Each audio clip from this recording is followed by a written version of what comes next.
Hello, Cryptonauts.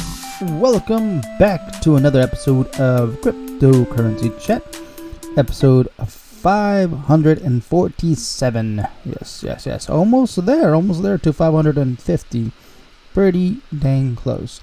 Alright, I just really want to tell you guys that we got 4 news articles up and ready to go. I'm going to tell you what those are here in a second. Let's make sure the audio is going through properly. Okay. Looks good. Okay. Alright, we got 4 news articles here. One from This Week on Crypto Twitter.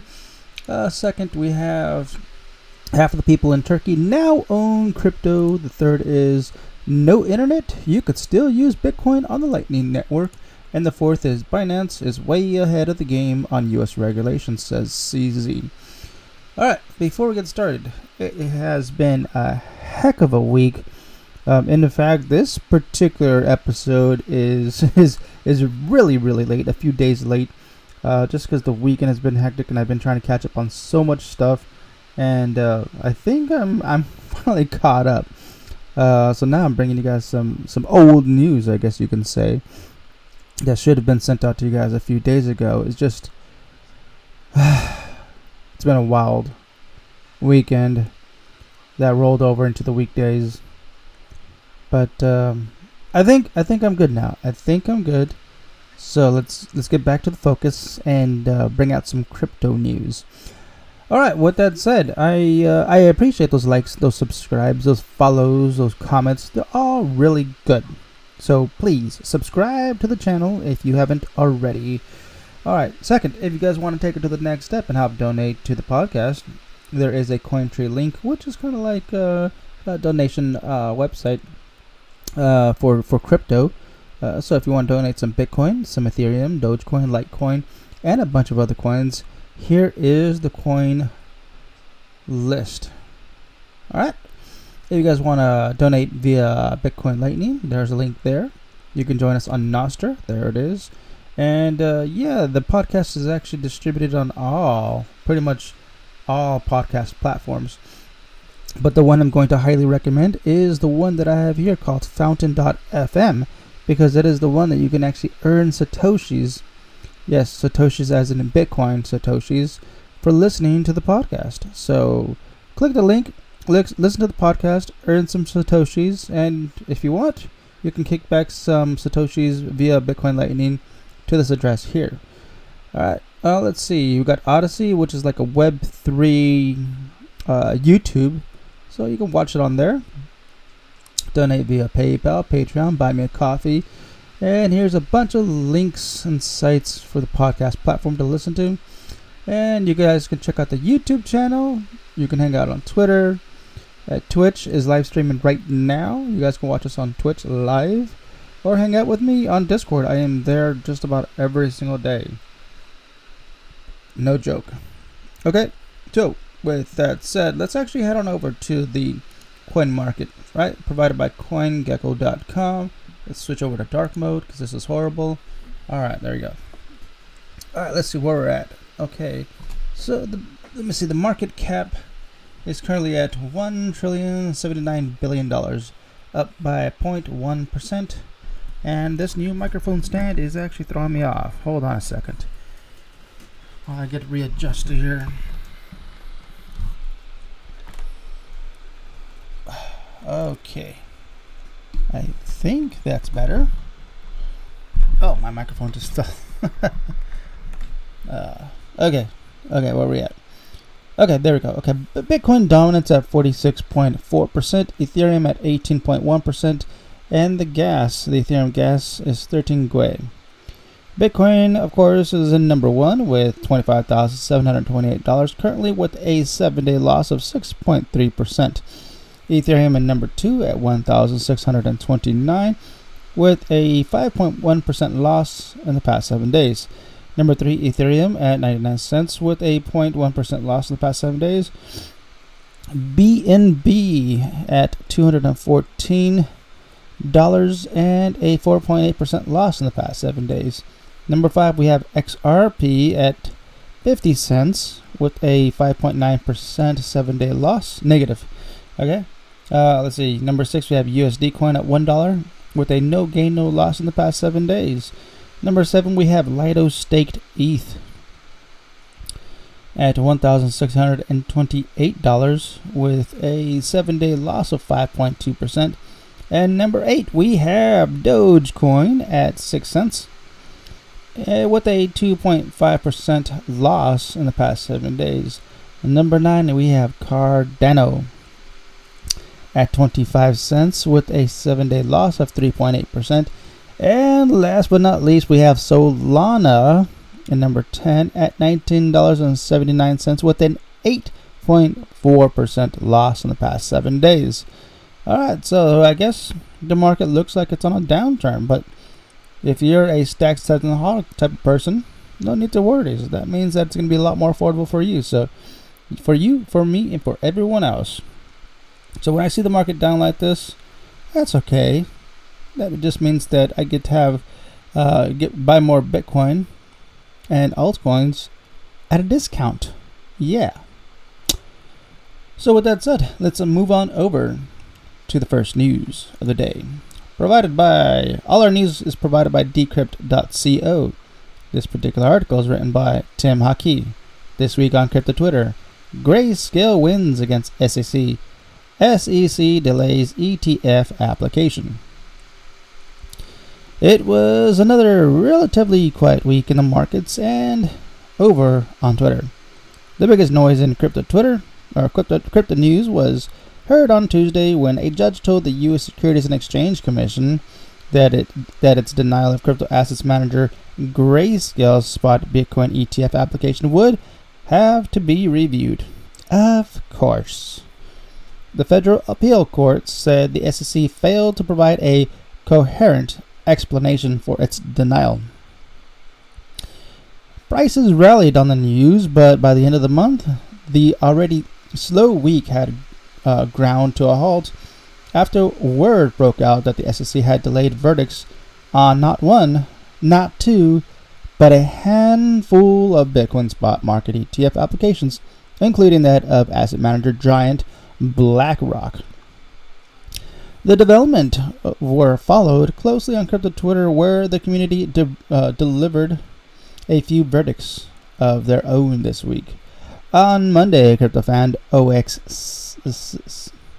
Sisyphus pointed out that the high rate of redemptions for Circle's $peg USD coin, or USDC ticker, Circle's stablecoin has dropped from its all-time high market cap of about $56 billion in the summer of last year to less than half of that, $26 billion today, marking a 2-year low. Maybe that has something to do with Binance selling off a bunch of the USD coins. Maybe. I don't know. Alright. Researcher Rebecca Stevens, a data analyst for The Block, shared some insight into USDC's falling dominance on Ethereum. And here's a chart there from Rebecca via Twitter. And continuing on. SEC Commissioner Hester Pierce once again argued against a collective decision made by her organization. Earlier this year, Pierce used strong words to condemn the SEC for proposing to change the definition of, quote, exchange in attempt to bring crypto exchange under its jurisdiction. There's a tweet from Hester Pierce. The SEC filed and settled its first NFT enforcement action today. Yeah, that's right. Now I remember. That's no good. According to crypto-savvy lawyer Stephen Pally, a lawsuit against decentralized exchange Uniswap was thrown out by a New York judge on Tuesday. Good. Wait, hold on. Is that good? According to crypto-savvy lawyer Stephen Pally, a lawsuit against decentralized exchange Uniswap was thrown out. What? Punitive Uniswap class action dismissed by Judge Falia in SDNY, among other things, challenges notion that software platforms can be held liable for damages caused by third-party misuse or software code. You know what? I have to redact my statement. I don't know. I got to look more into that. The latest Starware update prompted another note from OX Sisyphus, who observed that anyone caught in the mess is an easy contender for the industry's most unfortunate customer this week. And Sisyphus tweets, Starkware just zeroed all user balances on old wallets that didn't upgrade to the latest contracts, equivalent of having the money in your bank account disappear if you don't get the latest software package. Yes, thank you for flying with Starkware Airlines. Yes, see, that's what you call centralized. And that's what I keep telling people. This is a prime example of why you don't want to do CBDCs or any centralized coin. This is horrible. Imagine if you had millions of dollars or even $1,000, something that you've earned over several months or years, depending on where you're located at, and just, you know what, I'm going to invest this into crypto. For all of it to be zeroed out, that is horrible. There's a big red X on Starkware in my eyes. Don't touch Starkware if this is what it's going to be. Now, there might be a reason why they did this. There's been other blockchains that I've experienced something similar to this. Not necessarily zeroed out, but assets frozen. And the reason that was done was because the coins were technically an airdrop, a forked airdrop from another chain, right? And in order to prevent any security flaws, the airdrop was pulled from all UTXOs from the original chain, which has a vulnerability within that Genesis block from the new chain, which exposes private keys.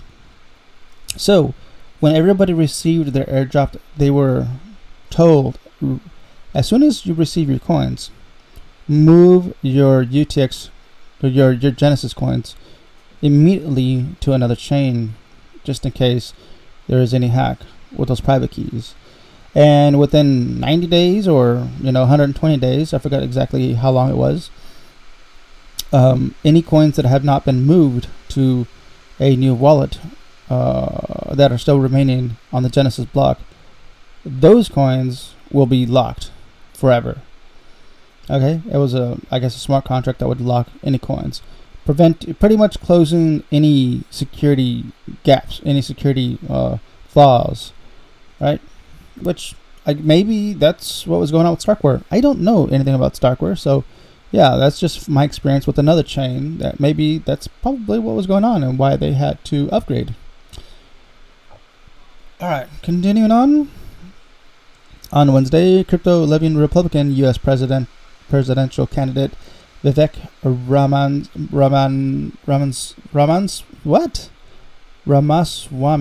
Ramaswamy, there we go, celebrated Grayscale's win over the SEC. Oh, here's a tweet from Vivek. The shadow government in D.C. is out of control, and the federal courts are our only remaining line of defense against the unlawful rogue behaviors of the three-letter government agencies. This decision is strong and clear, a path to keep Bitcoin and blockchain innovation in the U.S. Bloomberg ETF expert James Seifert was on the front lines as the SEC began issuing notices to say that it is delaying the delivery of its verdict on multiple ETF applications. Of course. This includes asset manager giant BlackRock. You know what? I'm not even mad. You know why, bro? You know why? Because I get to buy more sats at a better price. Before these institutional investors come in, because when they come in and when they invest this money into crypto, yes, things are going to go up. It's going to become very expensive. For me personally, this is my personal experience, and this is what I expect. Once institutional investment funds come into the crypto market, I'm not going to be able to afford to buy, as much satoshis as I would like. So for the time being, I'm okay. keep delaying it. I don't care. Gives me plenty more time to stack sats and HODL. Alright, continuing. Travis Kling, the founder of Chief Investment Officer at crypto asset manager Ikigai, read a lot into the launch of a new BNB perpetual futures contract on Bitfinex. And here's a tweet from Travis. BNB has been trading for nearly 6 years, and Paolo Ardoino and the gang at Bitfinex waited until today to launch a perp on it. Interesting.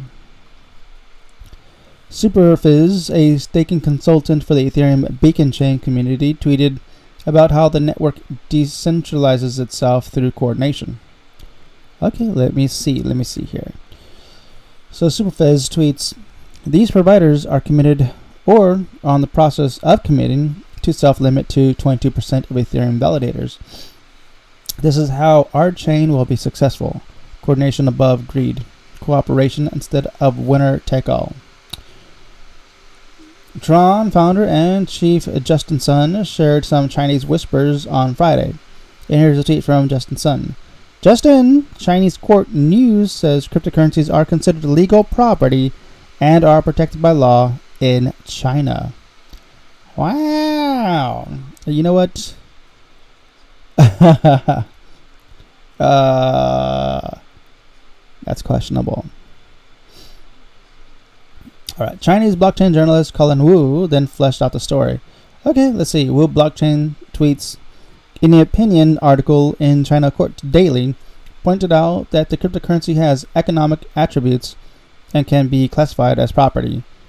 Its exchange value exists objectively due to legal recognition and legal circulation in the global market. It is legal property in China and should ... Read more via Wu Blockchain via Twitter. Finally, James Seifert returned on Friday. This time, he was trying to determine why BlackRock's delay letter wasn't posted on the SEC's website. Very interesting. And let's see, James tweets, interesting. The SEC website in the primary spot where the Bitcoin ETF decision letters are meant to be posted still doesn't have BlackRock's delay letter there. They were delayed and it's elsewhere on the site, but still kind of strange. Yes. Well, thanks for keeping an eye on that, James. And Cryptonauts. That is the end of this week on Crypto Twitter. Let's move on to our second news article. This one's written by Alyssa Hertig. Half of the people in Turkey now own crypto. Now this, I have to read this, because I've been hearing things about this stuff, like nations, having a majority population owning crypto. This is 50%. 1 out of every 2 people own crypto in Turkey. That's crazy. All right, crypto adoption is on the rise in Turkey, a country in the throes of high inflation, according to a research survey conducted by KuCoin. Over the last year and a half, adoption has increased from 40% to 52% of the Turkish population. KuCoin, the 5th largest crypto exchange in the world, collected this data based on survey responses of 500 people, which they analyzed in their latest Understanding Crypto Users report.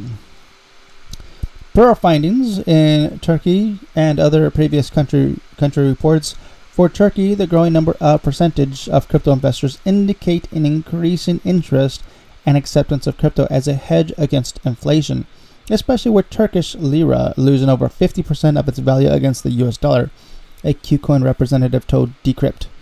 The KuCoin representative pointed to a similar previous KuCoin report about Brazil and Nigeria, where inflation is also a massive problem. According to the survey, 58% of the respondents said their primary reason for investing in cryptocurrency is to accumulate wealth over the long term, while 37% aim to use it as a store of value. Let's pause there for a moment. First of all, KuCoin is a crypto exchange, which means that you're going to use their website or their exchange to do crypto business, which means that you are involved in crypto itself. So This article is kind of biased because it's in the eyes of KuCoin. Now, if you're using some other type of neutral poll, then maybe.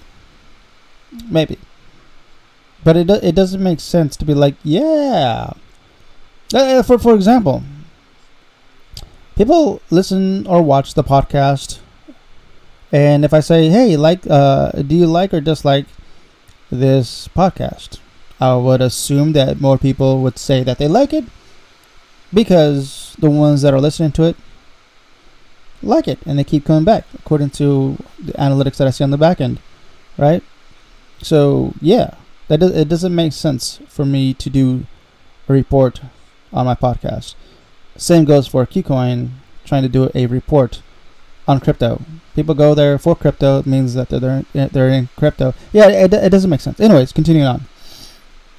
Although men, is this where I'm at? How about here? Regardless of cryptocurrencies people are investing in, Bitcoin leads the pack. 71% of investors said they own Bitcoin, while 45% own Ethereum and other stablecoins. Although men still are more likely to invest in crypto, young women in Turkey are increasingly investing. 47% of crypto investors between the ages of 18 and 30 are female. The report indicates that 57% of respondents decided to invest because of word of mouth about its benefits from friends and family. The Turkish government has been experimenting with a central bank digital currency, CBDC, called the digital lira. Quote, we believe that having a deep and comprehensive understanding of the crypto community is crucial in molding a more encompassing and accountable financial ecosystem, the KuCoin representative said. As the crypto environment keeps gathering pace, understanding crypto users' action, inclinations, and driving forces across various regions become increasingly essential. And that is the end of that news article. So let's move on over to the next, which finally is a news article. I read something about this a while ago. This is not new. Elon Mesh has been around for a while. And yeah, let's just go ahead and get right into it. This is written by Alicia Harteg. No internet, you could still use Bitcoin on the Lightning Network. Let's get a sip of water here before we continue.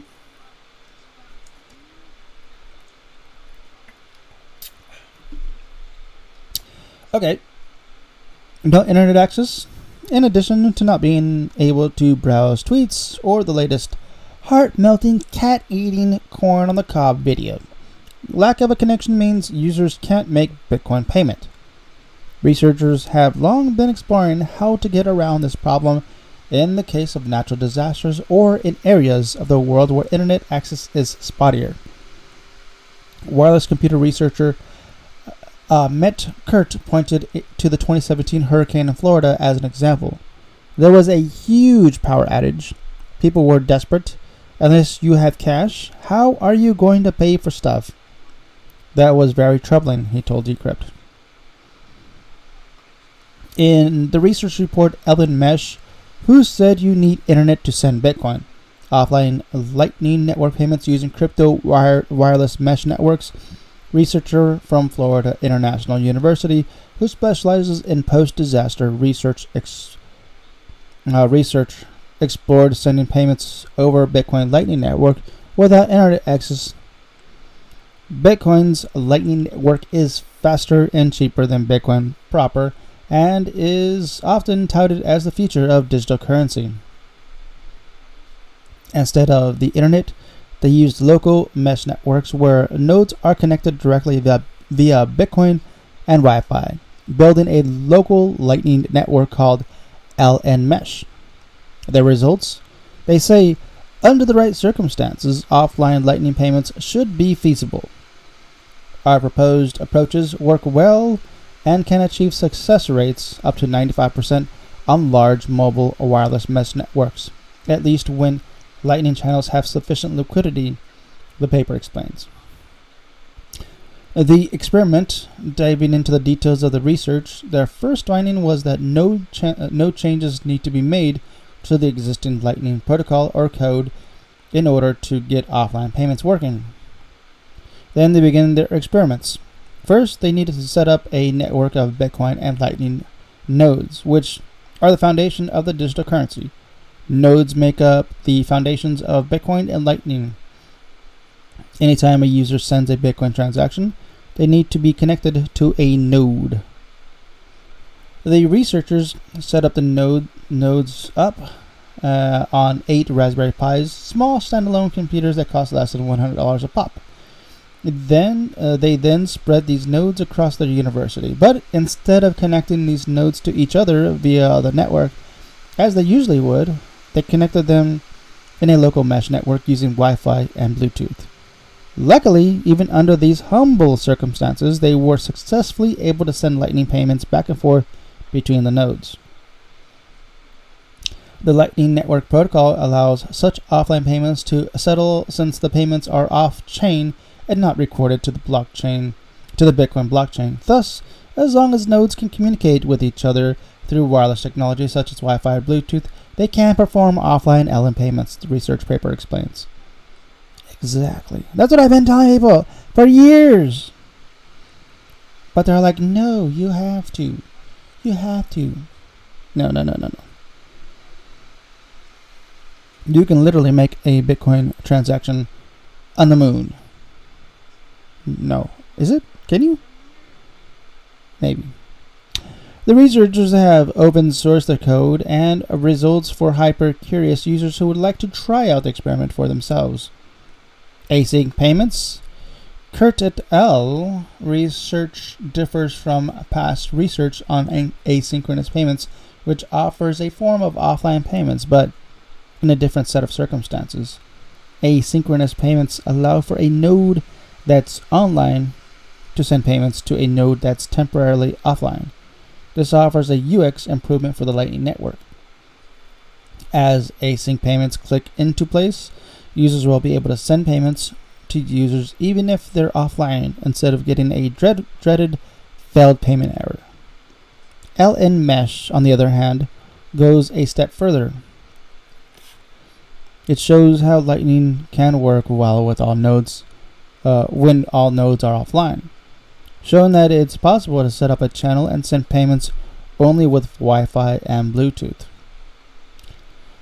But, as Kurt explained, the tricky part is coordinating these channels from the outset. The paper explains our problem boils down to the following. Given a community of people moving around in a neighborhood during the day, how to decide who opens a channel to who so that the overall success rate of the payment in the network will be satisfactory when people do not have access to the internet. Users need to find a way to coordinate an efficient way of opening channels with other users. In the paper, they look at different ways of analyzing users' mobility patterns, or where users are during the day in relation to other Lightning nodes or merchants or markets, in order to make better decisions about where they should open channels to increase chances of connection. In the future, this sort of coordination could be automated. So while Kurt and Co. have helped to show that the Lightning payments are indeed possible, it's still going to take a lot of work to make them smooth and practical. And yes, 100%, this is actually a really good article because it's absolutely true. I've been following this for a while, and the biggest issue with LN Mesh, and pretty much Lightning in general, is the ease of use, the smooth UX experience, right?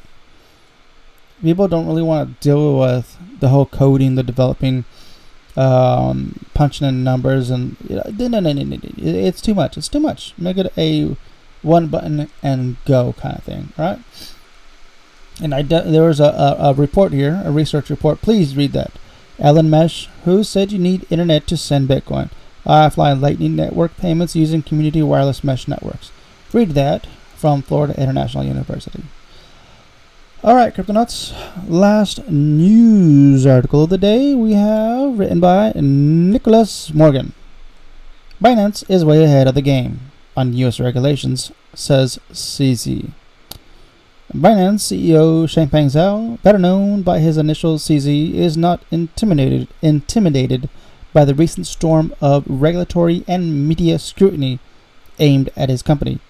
Instead, he sees an opportunity for Binance to prove its merits as it faces what he says is FUD. In a Twitter Space event on Friday, pause that for a moment. Okay, I'm pausing here for a moment only to let you guys know that CZ is regularly doing Twitter Spaces regularly. Like, if you want to hear directly from CZ, the CEO of Binance, and ask him questions, jump in Twitter Spaces, follow CZ, see when the next meetup is, which is very regular. Okay, let's continue. In a Twitter Space event on Friday, CZ accused Binance's critics of attempting to paint his company as akin to FTX, the failed cryptocurrency exchange operated by CZ, former rival Sam Bankman-Fried, amid its ongoing legal troubles. Despite the widespread fear, uncertainty, and doubt, FUD, CZ says that Binance has only proved its strength by maintaining its large user base and market share.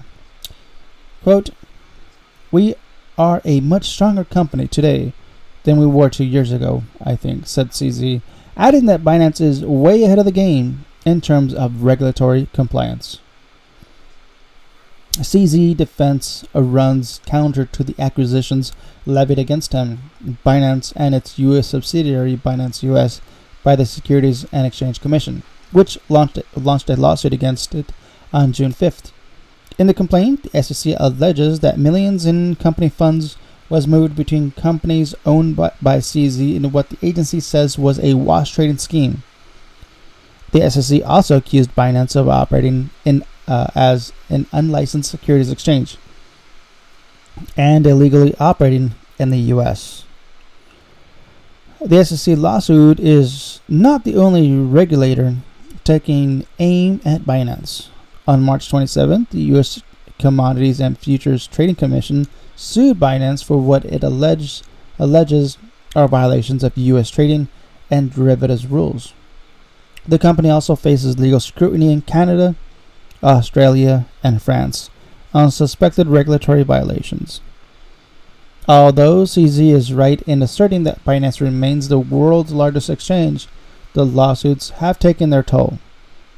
In the last week, the SEC's lawsuit, Binance US saw its market shares evaporate by 78%, and overall trading volumes on Binance itself fell by 52%, according to CoinGecko. Despite this, CZ struck a confident tone in laying out how he still sees improvements in the broader regulatory landscape for cryptocurrency globally, which he suggests could ease up on some of their bearish pressures weighing on the market. He noted that there were positive regulatory developments in the number of countries worldwide, pointing to France, Hong Kong, and Japan, among others. Turning to the U.S., CZ alluded to recent court decisions favorable to Ripple Labs and asset manager Grayscale as other positive changes for the industry. CZ said it was his view that involving the courts in deciding regulatory questions was a bit unnecessary, but added more communication with U.S. officials would lead to changes in how regulators deal with cryptocurrency. I think right now it does feel like there is a lack of clarity in the crypto regulations, and they're just doing enforcements, which is a bit sad, said CZ, acknowledging the lawsuits against Binance among those enforcement actions. Hopefully, with communication and collaboration, things can move forward better.